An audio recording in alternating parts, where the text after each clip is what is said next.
원만한 인간관계, 정말 최고의 좋은 인간관계를 맺는 세 가지 법칙이 있어요. 첫째, 노크의 법칙이다. 사람의 마음은 먼저 절대 열리지 않기 때문에 내가 먼저 노크하듯 내 마음을 열고 다가가야 된다. 두 번째, 거울의 법칙. 내가 웃지 않는 한 거울은 절대로 웃지 않는다고 그래요. 그러니까 내가 웃으면 옆 사람도 웃는 거예요. 세 번째가 집신의 법칙. 그래요. 집신도 짝이 있다고 그러잖아요. 아무렇게나 집신을 써 맞는 게 아니니까 나와 누가 잘 어울리고 잘 맞을 수 있는가, 이것을 찾는 게 굉장히 중요한 인간관계가 된다 그래요. 오늘 이 예배에 참여한 여러분들은 최고의 사람을 만나셨습니다. 또 최고의 교회를 만나셨고, 최고의 목사님을 만나셨고, 최고의 저는 성도들을 만났습니다.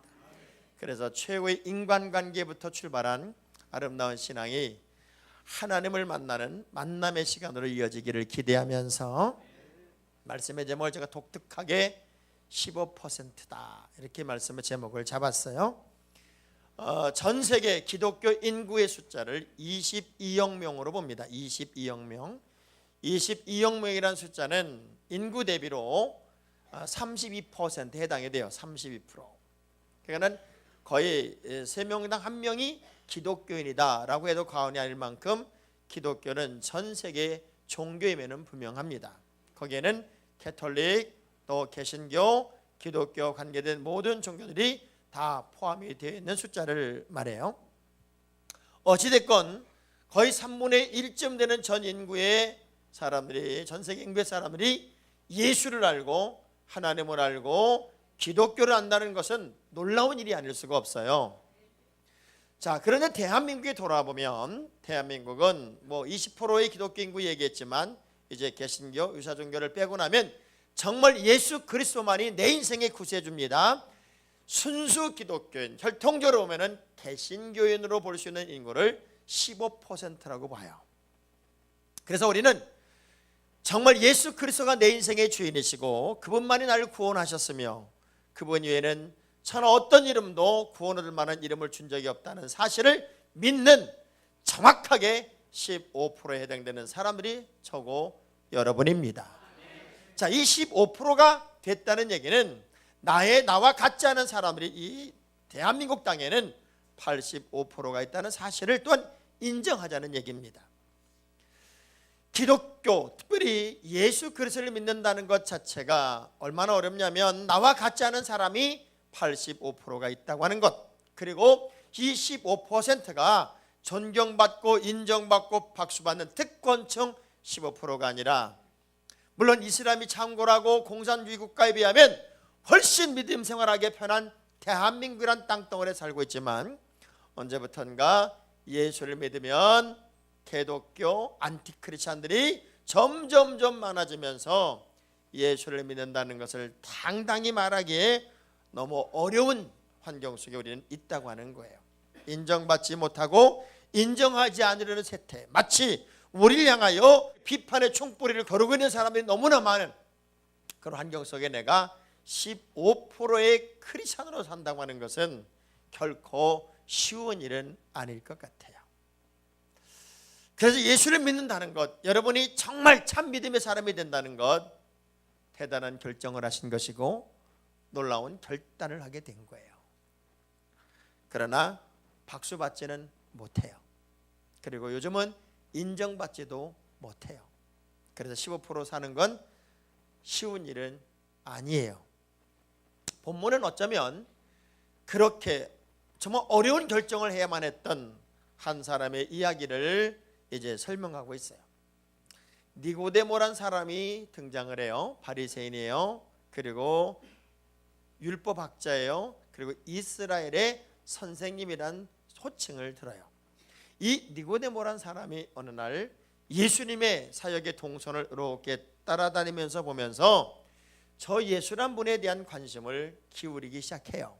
그리고 하루는 예수님을 찾아와서 이렇게 이야기를 합니다. 선생님이요, 내가 볼 때 당신은 랍비임이 분명합니다. 그리고 하나님으로부터 내려온 사람, 하나님으로부터 뭔가 지시를 받은 사람이 아니라면 당신이 행하는 이 놀라운 표적과 이적을 보면 당신은 그냥 예사로운 사람은 아니라고 여겨집니다. 이런 얘기를 하니까 예수님이 그 사람과의 논쟁, 어떤 대화를 하려고 하기보다는 전혀 엉뚱한 말씀 하나를 툭 던지셨어요. 무슨 얘기를 하냐면 거듭나야 합니다. 사람이 거듭나야 하나님 나라를 볼 수 있거든요. 그랬더니 이 니고데모가 뭐라고요? 거듭나라니요? 그러면 내가 엄마 뱃속에 들어갔다가 다시 나오라고요? 예수님이 그런 얘기예요. 내가 거듭나라고 당신에게 이야기하는 것은 엄마 뱃속에 들어갔다 나오라는 의미는 아니고 물과 성령으로 거듭나라는 의미입니다. 물과 성령으로 거듭난다는 의미는 나는 더더욱 이해를 못하겠습니다. 어렵습니다. 그때 예수 이렇게 말씀하시죠. 바람을 당신은 느끼십니까? 바람이 불고 있다는 사실을 느끼고 있어요. 그런데 그 바람이 어디에서부터 와서 어디로 가는지 당신은 동선을 정확하게 찾아낼 수 있을까요? 내가 바람이 분다는 사실을 알고 있지만 바람이 어디로 와서 어떻게 불고 있는지에 대해서 나는 설명할 수가 없어요. 내가 땅의 말을 이야기해도 당신은 믿으려고 하지 않는데 어떻게 하나님의 일을, 하늘의 일을 말하면 당신이 믿겠습니까? 그러면서 가장 기독교 역사상 유명한 말씀 하나를 우리 예수님이 직접 하신 게 요한복음 3장 16절의 말씀입니다. 하나님이 세상을 이처럼 사랑하사 독생자를 주셨으니 이는 누구든지 저를 믿는 자마다 영생을 얻을 것이다. 자, 이 놀라운 한 절의 말씀이 탄생하는 데는 니고데모의 역할이 꽤 컸어요. 이 한 절의 말씀 속에 기독교의 진리가 다 들어있습니다. 하나님이 세상을 이처럼 사랑했습니다. 그래서 독생자를 보내셨습니다. 그리고 누구라도 이 독생자 예수 그리스도를 믿으면 너와 내 집이 구원을 얻습니다. 이제 아이들도 이 사실이 너무 중요한 걸 알아서 예수를 믿는 아이들, 교회를 다니는 아이들이라도 이 말씀, 이 구절은 다 노래를 불러내지요. 근데 이 니고데모는 예수님의 이야기가 계속 진행되는 동안에 아마 이런 표정을 줬던 것 같아요. 모르겠네, 뭔 소리인지 모르겠네. 예수님이 직접 그에게 이런 얘기를 합니다. 내가 이스라엘의 선생으로서 율법을 알고 모세오경을 알고 토라를 아는 그 율법 학자로서 어떻게 이스라엘의 선생으로서 이 사실을 모를까? 저는 이 한 절의 말씀 속에 그런 어떤 한계를 느끼는 게 뭐냐면 교회 안에 불신자도 있을 수 있고 많은 시간 말씀을 듣고 크리스찬 이름을 가지고 살면서도 여전히 말씀을 이해하지 못하는 사람도 있을 수 있고 참 믿음의 사람으로 올라서지 못하는 사람도 있을 것이다 하는 생각을 해요. 왜 그럴까? 바리새인이에요. 너무나 잘 아는 사람이고 너무나 똘똘한 사람이에요. 모르는 게 너무나도 없는 사람이에요. 사마천의 사기 편작열전이라는 걸 보면은요, 이 편작의 이야기가 나와요. 세 형제가 있어요. 큰형 그리고 둘째 자기가 있어요. 근데 큰형은 어느 정도로 대단한 의사냐면 병의 근원을 이미 알아서 사람들에게 병이 오기 전에 병을 치료하는 능력이 있어요. 두 번째, 어떤 병이 왔으면 그 병이 더 이상 진행되지 못하도록 둘째는 그 병을 차단하고 치유하는 능력이 있어요. 근데 편작 자기는 어떤 능력이 있냐면 이미 병이 깊어서 사람들이 못 고치는데 그걸 째고 쪼개서 수술해서 가끔가다 고쳐요. 근데 사람들이 물어요. 누가 제일 명이냐고 물으면 내가 볼 땐 우리 큰형님이 제일 명인데 사람들은 자기를 명이라고 그런다는 거예요. 이 편작열전에 보면 어떠한 명이라도 도저히 고칠 수 없는 환자가 있대요. 최고의 명이라도 고칠 수 없는 환자는 누구냐면 첫째, 내 병은 내가 안다고 잘난 척하는 사람. 너무 교만해서 내가 내 병은 알아. 그래서 자기가 자기를 안다고 큰 소리 치고 교만한 사람은 절대로 병을 못 고친대요. 두 번째, 자신의 몸을 가볍게 여기고 내가 차라리 돈을 모아놔야지, 재물을 모아놔야지 이 병 고치겠다는 저 돈 못 써, 이래서 재물에 올인하고 있는 사람은 아무리 명이라도 고칠 수가 없대요. 세 번째, 음식을 가리지 않는 사람. 술 먹지 마세요 그래도 그냥 확 먹어버리는 사람. 담배 피지 마세요. 담배 피는 이런 사람은 천하의 명의도 고칠 수가 없대요. 네 번째가 음양의 평행이 깨져서 오장육부의 기가 쇠한 사람. 이건 전문적인 용어니까 몰라도 돼요. 다섯 번째, 몸이 극도로 약해져서 더 이상 약을 쓸 수 없는 사람. 여섯 번째, 무당이나 주변 사람의 말을 너무 잘 믿어. 누가 몸이 아프더라면 옆에 사람이 다 의사야, 다 의사. 거기에 자꾸 몰입하는 사람. 제가 왜 이 이야기를 하냐면 그 당시의 바리새인들, 그 당시의 서기관들, 그 당시에 소위 잘났다는 사람들은 하나님의 말씀이 아무리 떨어지고 예수 그리스도가 이 땅에 오셔서 그들을 위하여 십자가를 죽고 그분을 믿음으로 말미암아 구원 얻는다는 사실을 아무리 이야기해도 고정관념을 깨지를 않아요. 그리고 자기들만이 맞고 자기들만이 옳다고 생각을 해요. 그래서 믿음을 갖는다는 것, 정말 예수 그리스도를 진정한 나의 구세주로 만난다는 것은 그때도 어려운 것이고 지금도 어려운 거예요. 그런데 우리는 놀랍게도 85%가 거부한 15% 안에 여러분이, 그것도 핍박 가운데 있는 우리가, 그것도 막 박수받는 환경이 아닌 환경에서도 여러분이 예수를 믿었다는 거예요. 이건 참 어려운 결정을 하셨어요. 그리고 어려운 삶을 살려고 왜 여러분이 예수를 믿었는지 걱정이 돼요. 옆 사람한테 물어, 왜 믿으셨어? 물어봐봐요. 왜 믿으셨어? 데살로니가서 3장 2절의 말씀을 보면 믿는다는 것, 내가 예수를 믿는다는 것, 그리고 여러분이 믿음을 갖는다는 것은 누구나가 믿을 수 있는 특권은 아니에요. 시작. 또한 우리를 부당하고 악한 사람들에게서 건지시옵소서 하라. 믿음은 모든 사람의 것이 아니니라. 역사가 수천 년 흘렀어도 전 민족이 예수 믿는 적은 없어요. 언제나 소수의 사람이 예수를 믿었고, 그리고 지금도 북한이란 저 어려운 환경에서도 지하교회가 살아있다는 게 놀라워요. 자, 그렇게 15% 대한민국 사람으로 대한민국에 살면서 우리가 15%로 산다는 것, 그것은 어떤 의미일까요? 너와 내 집이 구원을 받았다는 의미예요. 니고데모에게 한 얘기예요. 네가 믿으면 너뿐만 아니라 너의 집이 구원의 가정이 될 거다. 그때 당시는 가부장적 세상이에요. 아버지 하나가 예수를 영접하면 온 식구가 예수를 믿게 되죠. 우리 가정에 우리 아버님 19살 때 대부도란 섬에 피난온 선교사가 우리 아버님에게 예수를 증거했어요. 놀랍게도 그 자그마한 섬 마을에서 우리 아버님 한 분이 예수 그리스도를 영접했어요. 이것은 기적과 같은 것이었어요. 그리고 제대로 예수를 영접했어요.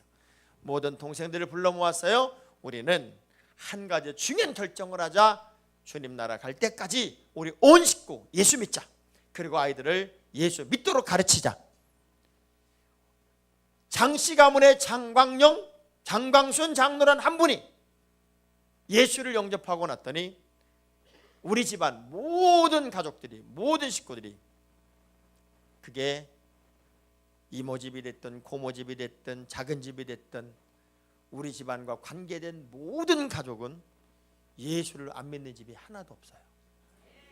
한 사람이 예수를 믿음으로 말미암아 온 가정이 구원의 가정이 됐다고 하는 거죠. 성경을 보면은 디모데의 가정, 빌레몬의 가정을 보면 온 식구가 예수로 하나가 되어 있어요. 요한복음 3장 16절의 이 한 절의 말씀 속에는 주 예수를 믿으라, 그리하면 너와 내 집이 구원을 얻으리라. 여러분 하나가 예수를 믿음으로 말미암아 자녀들 모두가 천국 갈 수 있지만, 여러분 하나가 예수를 안 믿음으로 말미암아 온 식구가 지옥 갈 수도 있다는 사실을 분명하게 보여주는 거예요. 믿음은 각자의 거룩한 주님과의 관계예요. 그래서 너뿐만 아니라 내 가정이지만 각각의 자녀들이 다 구원의 자녀가 된다는 거죠. 그래서 이 구원이라고 하는 것은 그야말로 하나님께서 나에게 준 최고의 선물이에요. 에베소 2장 8절의 말씀을 보면 이 내가 구원받았다는 게 얼마나 큰 선물을 받은 거냐면, 시작, 너희는 그 은혜로 믿음으로 말미암아 구원을 받았으니 이것은 너에게서 난 것이 아니요 하나님의 선물이다. 자, 빌립보 전도시에 바울이 신라와 함께 굉장히 매를 많이 맞고 빌립보 감옥에 갇힌 사건이 있었어요. 밤중이 되었을 때 둘은 깨어났고 찬양을 부르는 동안에 옥문이 열리고 막 옥토가 흔들리니까 간수장은 깜짝 놀라 들어오면서 그 책임이 두려워서 자신의 칼을 빼서 자기를 하려고 합니다. 그 순간 바울이 말리죠. 그 사건을 중심으로 그 한밤중에 간수장의 가정 온 식구가 구원받는 기적이 일어납니다. 믿음의 가정으로 변화가 되었고 온 식구들이 세례를 받게 되었고, 이 사건으로 인하여 그 빌립보 성에, 다시 말하면 그리스 땅에, 지금의 유럽 땅에 첫 번째 구원받은 가정이 간수장의 가정이 되고, 어떤 사건이 벌어지든 어떤 상황이 벌어지든 하나님이 볼 때 최고로 복받은 사람은 빌립보 성의 그 간수장의 가정이었을 거예요. 왜? 구원받은 가정이 되었습니다. 뉴욕 리버사이드 처치에 가면, 교회에 가면은 그 앞에 록펠러 어머니가 록펠러에게 내가 죽은 다음에 너는 이렇게 신앙생활 하렴 하고 써준 신앙 지침서 10가지가 그대로 기록이 되어 있습니다.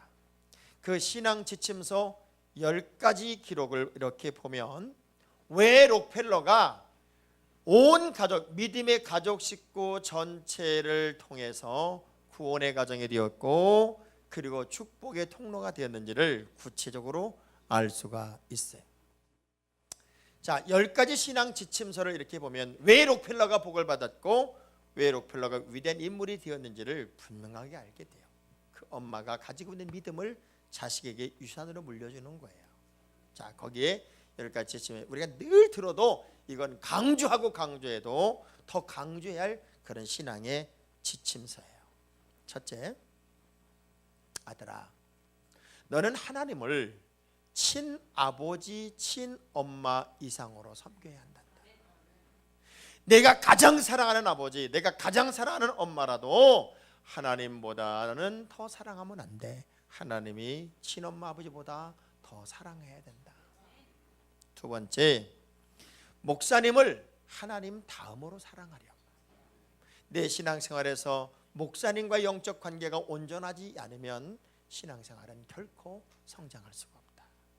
그런데 오늘 우리 시대는 목사도 시원찮은 분들도 많지만 목사를 향해서 트집을 잡으려고 하고 흠을 잡으려고 하는 시대가 오늘 우리 시대예요.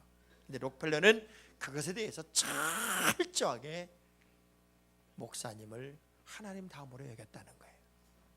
세 번째, 주일 예배는 반드시 본교에서 예배를 드려라. 내가 아무리 멀리 출장을 갔어도 예배를 드리기 위해 본교회로 오는 것은 하나님을 향한 존중의 마음이 된다.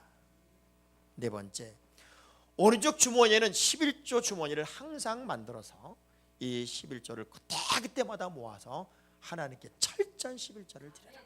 그래서 록펠러는 11조만, 나중에 큰 기업을 만들고 세계적인 기업가가 되었을 때 11조만 계수하는 회계사가 수십 명이었어요.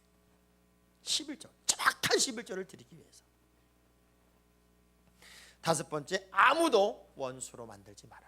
누구를 만나든 이게 원수가 있으면 안 된다. 여섯 번째, 아침에는 정한 목표를 딱 정해놓고 기도로 하루를 시작해라. 일곱 번째, 잠자리에 들기 전에는 하루를 다 점검하고 회개하고 기도하고 자라. 여덟 번째, 아침에는 꼭 말씀을 읽어라. 마치 양식을 먹든 음식을 먹든 아침은 말씀이 양식이 되게 해라. 아홉 번째, 남을 도울 수 있으면 힘껏 도와라. 록펠러가가 그렇게 많은 복도 받았지만 이 록펠러가는 지금 뉴욕시 수돗물값을 다 내주고 있단 말이에요. 그리고 예배당도 짓고 학교도 짓고 세계에서 가장 많은 도네이션을 하고 있는 재단이 록펠러 재단이기도 하죠. 열 번째, 예배 시간에는 항상 앞자리에 앉아라. 은혜를 사모하는 게 그것이 중요하다. 이 10가지를 엄마의 신앙 지침서로 받아 그대로 실천해서 세계 최고의 부호가 되고 세계 최고의 믿음의 아들이 돼요. 옆 사람한테 물어봐봐요. 우리 이 중에 한 서너 가지라도 한번 해봅시다. 악수하면서. 정말 하나님의 사람으로 산다는 것은 내가 빛된 삶을 산다는 게 빛된 삶. 자, 오늘 본문의 말씀 계속 우리 주님이 이어갈 때 그렇게 얘기를 합니다. 세상은 빛과 어둠으로 구분되어 있다. 그런데 15%로 산다는 것은 어둠으로 사는 것이 아니라 빛으로 사는 것이다. 전 여러분이 이젠 빛으로 살아야 돼. 빛. 그런데 놀랍게도 어두움은 빛을 싫어한다. 왜냐하면 어두움에 감춰졌던 것들이 드러나는 것이 싫어서 빛이 오는 것을 그렇게 싫어하기 때문에 어두움은 세상은 빛으로 살려는 하나님의 사람들을 그렇게도 싫어하는 것이다. 그래서 사실은 핍박을 받는 게 기독교일 수밖에 없더라는 거예요. 그러니까 여러분이 예수를 믿음과 동시에 여러분의 호칭이 바뀌어요. 호칭이 어떻게 바뀌어요? 죄인에서 의인, 빛과 소금, 그리스도의 편지, 그리스도의 향기, 구원의 백성, 하나님의 아들, 이 모든 것들로 여러분의 언어가 바뀌고 여러분의 호칭이 바뀐단 말이죠. 이 명품 크리스찬으로 우리가 살아야 됩니다. 근데 애석하게도 우리가 빛으로 살려고 하면 할수록 우리에게는 어려움이 있어요. 요한복음 3장 20절의 말씀을 보면 시작. 악을 행하는 자마다 빛을 미워하여 빛으로 오지 아니하나니 이는 그 행위가 왜 그렇게 이슬람이, 왜 그렇게 공산당이, 왜 그렇게 세상에 독하고 악하게 살려는 사람들이 예수만 믿는다고 그러면, 기독교인이라고 그러면 그렇게 싫어할까요? 그 이유가 뭘까요? 같이 갈 수도 있는데 이유가 있어요. 어둠이라고 하는 것은 불이 딱 꺼진 상태의 방은 더러운지 깨끗한지를 몰라요. 그런데 불이 딱 켜지면 그 방이 더러운지 지저분한지가 한눈에 확 들어와요. 빛된 하나님의 사람이 진리 안에서의 삶으로 바르게 산다면 세상의 어둠은 드러나게 될 것이고 더럽고 추해진 것들은 질서를 잡게 될 거예요. 이게 싫은 거예요. 그런데 애석하게도 빛으로 살아 우리가 어두움과 짝하고 있다는 게 문제예요. 어두움과 합하고 있다는 게 문제예요. 진정한 15%가 빛으로 산다면 세상의 어둠은 다 드러날 것이고 어둠의 그 더러움이 이제는 청소가 되고 새롭게 될 수 있을 거예요. 제가 어느 책을 보다가 참 감동적인 글을 읽었어요. 군고구마를 파는 아주 형편없이 몸이 망가진, 그래서 제대로 말도 못하는 장애인 아버지가 있어요. 군고구마가 좌대가 있고 이 아버지는 거기에 자기 손으로 쓴 군고구마 2개에 2,000원, 그걸 쭉 써놨어요. 저녁 때쯤 됐는데 중학생 아이 하나가 교복을 입은 채 아빠 이젠 들어가세요, 내가 할게요. 그리고 아빠를 보내요. 그 광경을 보고 고구마를 사러 왔던 큰 서점을 하는 사장님이 너무 감동을 받은 거예요.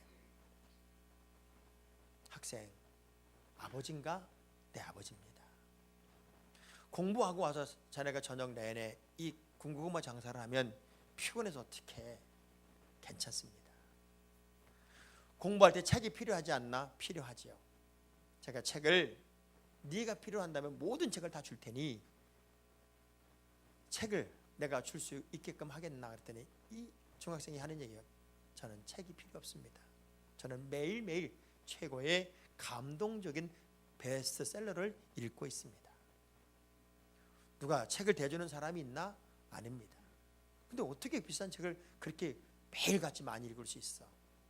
제가 읽고 있는 최고의 베스트셀러는 저 앞에 아버지가 직접 그 쓸 수 없는 손으로 자기 손으로 군고구마 2개에 2,000원 예, 써는 글을 저는 매일 읽지 않습니까? 저 글은 이 세상에, 이 지구상에 어떤 책에서 얻을 수 있는 감동보다도 저에게 큰 감동을 주고 있습니다. 저 글 속에는 우리 아버지는 아무리 내가 몸이 아프고 힘들고 어려워도 절대로 포기하지 않는다는 의미가 담겨 있습니다. 저 글 속에는 가족을 사랑하는 아버지의 구구절절 사랑의 마음이 숨어 있습니다. 저는 그래서 저 글을 읽을 때마다 매일매일 감동을 하고 있는 걸요. 너무나도 감동적인 얘기였어요. 우리가 때때로 내가 빛으로 산다면 그것이 어렵고 어둠의 세력들이 워낙 강하게 우리를 향하여 저항할 수 있겠지만, 시간이 지나고 또 시간이 지나면 언젠가는 그 빛이 어둠을 당연히 물리칠 날이 오겠지요. 이번에 양구에 가서 풍회를 인도하는데 우리 차 목사님이라고 저희 동문이에요. 그 목사님이 딸 얘기를 해요. 목사님, 우리 딸이 지금 서울서 직장을 다니고 있는데 꽤 괜찮은 아이입니다. 중매 한번 하세요. 딸이 어떤 딸이에요? 그랬더니 우리 딸은 대학도 좋은 대학을 나왔지만 어디를 가든지 무엇을 하든지 이렇게 말한대요. 저는 목사의 딸입니다. 저는 목사님의 딸입니다. 내가 목사님의 딸이기 때문에 어떻게 살아야 하는 것을 이 딸은 분명히 알고 있는 거예요. 그래서 나는 목사의 딸입니다가 가장 자기를 나타내는 자긍심이고 자부심이래요. 그래서 대학을 마치고 정말 좋은 회사에 들어갔어요. 회사에 들어가면 회식이 많이 열리잖아요. 회식 자리가 딱 열렸어요. 술이 쫙 돌아갑니다. 신입사원이 왔다고 한 잔 탁 따라주고 건배를 요청합니다. 이렇게 말합니다. 저는 목사의 딸입니다. 술은 못합니다. 죄송합니다. 탁 내려놨어요. 그랬더니 부장이 큰 소리로 그러더랍니다. 야! 나도 교회 안수집사야. 나도 교회 안수집사인데 내가 회사 분위기까지 틀리지 않으려고 나도 마셔. 그러니 마셔! 그러더래요. 너무나도 부끄럽고 너무나 창피해서 저는 오늘부로 이 회사를 그만두겠습니다. 안수 집사님 저분 같지 다 않습니다. 여러분 죄송합니다. 모든 크리스찬들이 저분 같지는 않습니다. 여러분 기독교를 오해하시면 안 됩니다. 그리고 회사를 그만뒀어요. 근데 하나님이 더 좋은 회사, 더 좋은 회사를 허락하셔서 그 딸이 지금 최고로 좋은 회사를 다닌대. 그래서 며느리감을 한번 계산해 보고 있어요.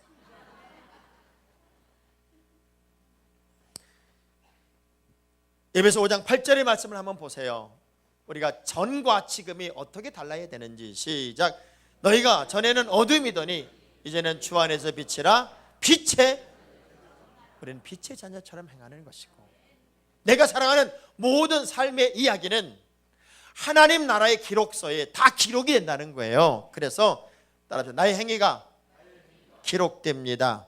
나의 행위가 기억됩니다. 영화 위스턴 처칠이라고 하는 영화를 보면 맨 마지막 대사가 뭐냐면, 후손들이 좀 더 나은 세상을 살도록 만들지 못한 인생은 살 가치가 없는 인생이다. 그런 얘기를 했어요.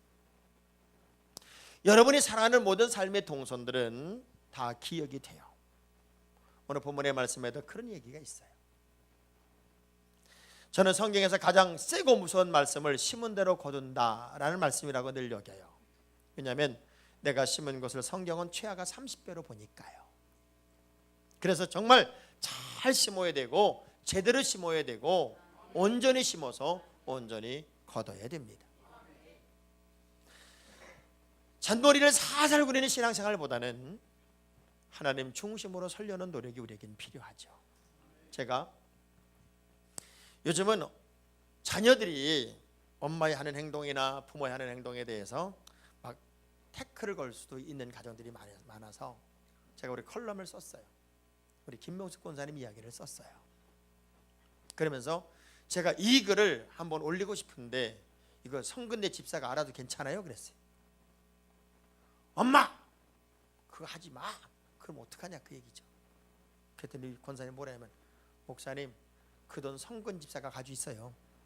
내가 성군 집사한테 달라고 그래야 되는 거예요. 그러니까 아무 문제 없어요. 우리 아들은 저보다 믿음이 더 큰걸요. 남이 얘기했다고 기분 나쁘다고 하면 나라는 것 좀 봐줘.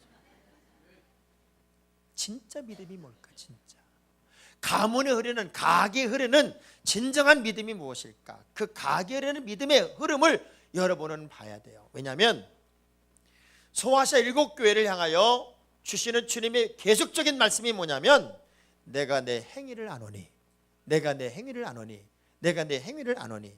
역대하 27장 7절, 역대 28장 26절 같은 말씀을 계속적으로 반복하는 게 뭐냐면, 요담이 남은 사적과 그의 모든 전쟁과 행위는 이스라엘과 유다 열왕기에 기록되니라.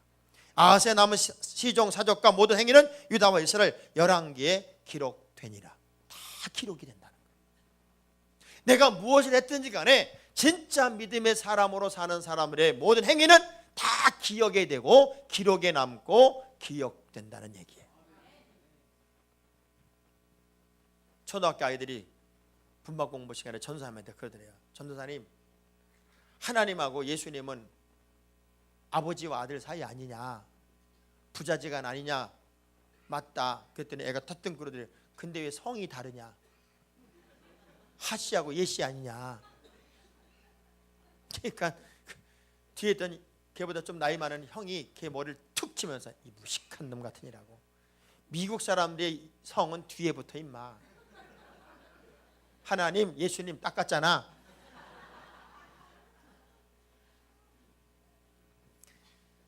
그 얘가 그러더래. 무릎을 딱. 그래서 선생님이 목사님 다 형제구나 그러더래.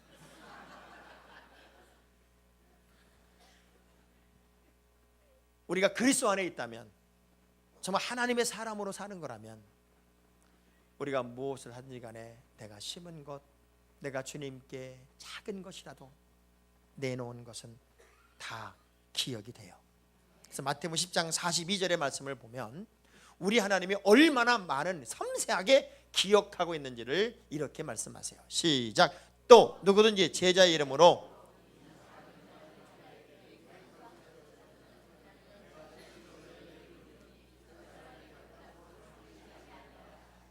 할렐루야. 단 하나도 잃어버리지 않겠다는, 냉수 한 그릇까지도 기억하시겠다는. 어느 목사님이요, 정말 교회를 개척하고, 이분은 그냥 하나님 은혜로 예배당을 먼저 시골에 지은 거예요. 너무나 어렵게. 근데 예배당을 짓고 교회를 개척했는데 교인이 하나도 안 오더래요. 진짜 개미 새끼 하나 안 오더래요, 표현 그대로라면.